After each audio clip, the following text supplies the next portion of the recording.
Le lien du sang ne donne pas le droit d'exploiter quelqu'un. Cette histoire est tirée de la vie réelle. Il était une fois une jeune fille nommée Amina. Amina était l'aînée d'une famille modeste composée de 2 enfants, elle et son petit frère Kevin. Dès sa naissance, ses parents avaient toujours rêvé d'avoir un garçon. Lorsque Kevin vit au monde, 2 ans après elle, leur bonheur fut immense. Dès ce jour, toutes les attentions se tourna sur lui. Sans même se rendre compte, il commença à délaisser les filles. Pendant que Kevin recevait les meilleurs vêtements, les plus beaux jouets et toutes les affections, Amina devait se contenter de ce qui restait. Très jeune, elle comprit une vérité qui lui brisa le cœur. Elle n'était pas l'enfant préféré. Chaque matin, elle devait aller à l'école. Elle balayait la cour, faisait la vaisselle, préparait le petit déjeuner et aidait sa mère.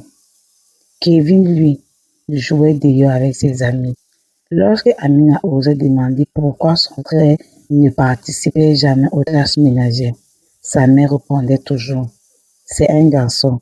Les garçons ne font pas ce genre de travail.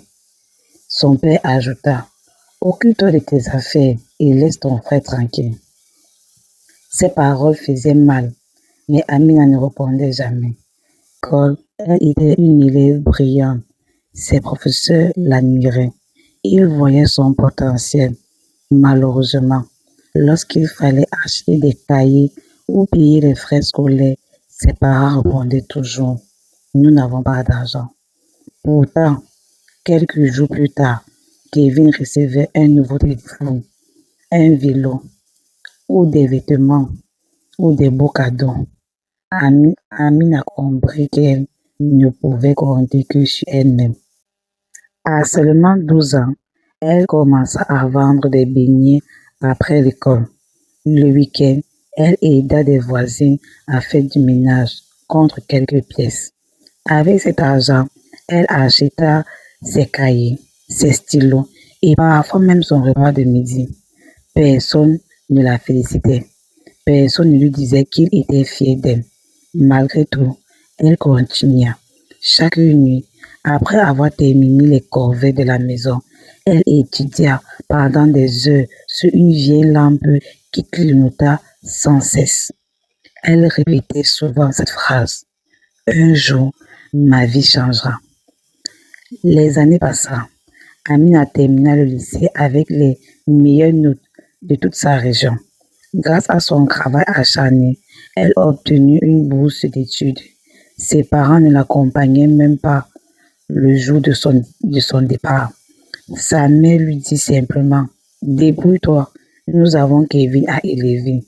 Le cœur lourd, Amina quitta la maison avec une seule valise. À l'université, la vie était encore plus difficile. Elle travaillait comme serveuse le soir. Le week-end, elle faisait du ménage dans des bureaux. Pendant les vacances, elle vendait des vêtements au marché. Certaines nuits, elle s'endormait sans manger. Mais elle refusait d'abandonner. Après 2 années d'efforts, elle obtenut brillamment son diplôme.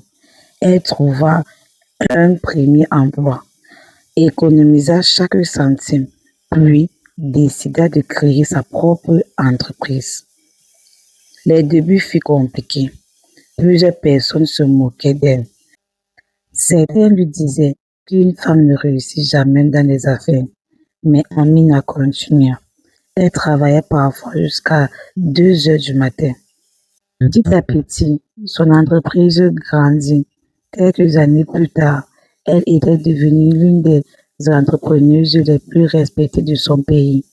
Elle possédait une magnifique maison, plusieurs voitures, voyageait dans tout le monde entier et employait des dizaines de personnes. Elle n'avait jamais oublié d'où elle venait. C'est pourquoi elle aidait des orphelins, finançait des études des enfants pauvres et soutenait des femmes qui souhaitaient créer leur entreprise. Pendant ce temps, Kevin vivait toujours chez les parents. Habitué à recevoir tout sans effort, il avait abandonné ses études.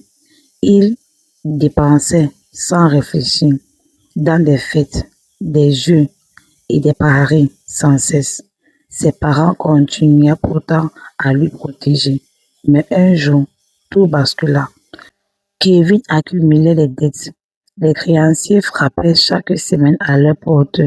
C'est alors que quelqu'un leur parla de la réussite d'Amina. Pour la première fois depuis de nombreuses années, ses parents décidèrent de lui rendre visite.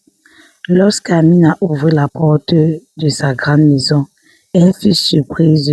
Ils étaient là, sa mère souriante comme si rien ne s'était passé. Après quelques minutes de discussion, son père entra directement dans le vif du sujet. Tu es notre fille. Ton frère traverse une période difficile.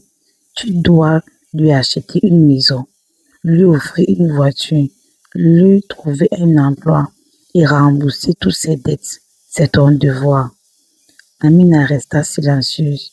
Elle regarda le visage de ceux qui ne lui avaient jamais tendu la main.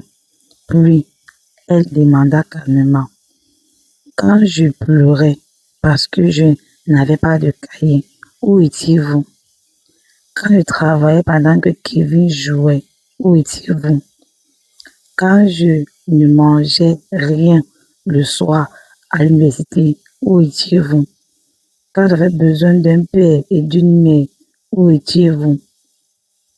Un lourd silence s'installa.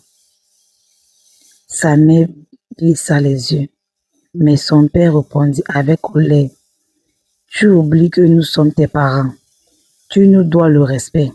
Si tu refuses d'aider ton frère, nous te régnons définitivement. Amina sentit les larmes monter, non pas de tristesse, mais parce qu'elle comprit enfin qu'il ne changera jamais. Elle prit une profonde inspiration.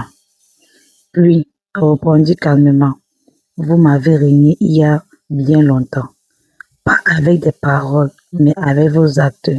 Aujourd'hui, je choisis simplement de protéger la paix que j'ai mis toute une vie à construire.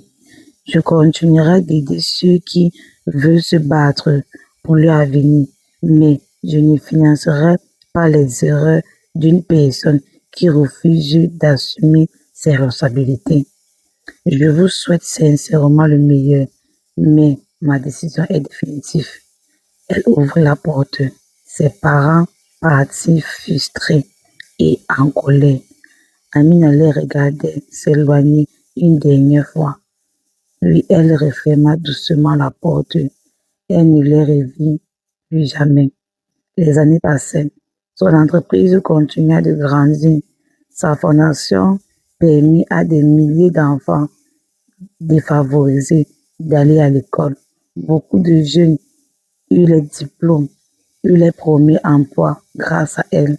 Un jour, lors d'une conférence, une journaliste lui demanda quel est le secret de votre réussite. Amina sourit avant de répondre. La douleur peut détruire une personne ou devenir la force qui la pousse à changer son destin. J'ai choisi d'en faire une force. Toute la salle se leva, puis applaudit.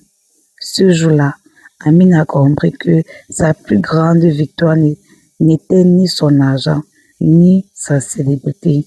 Sa plus grande victoire était d'avoir construit la vie dont elle rêvait, sans jamais perdre sa dignité. Morale de l'histoire. Le lien du sang ne donne pas le droit d'exploiter quelqu'un. Le véritable amour se prouve par les actes et la réussite. N'efface pas les blessures du passé. Pardonner est un choix, mais protéger sa paix est parfois la plus grande preuve d'amour envers soi-même. Si vous avez aimé l'histoire, n'oubliez pas de vous abonner, liker, partager et commenter et activer la cloche de notification pour plus d'histoires comme ça.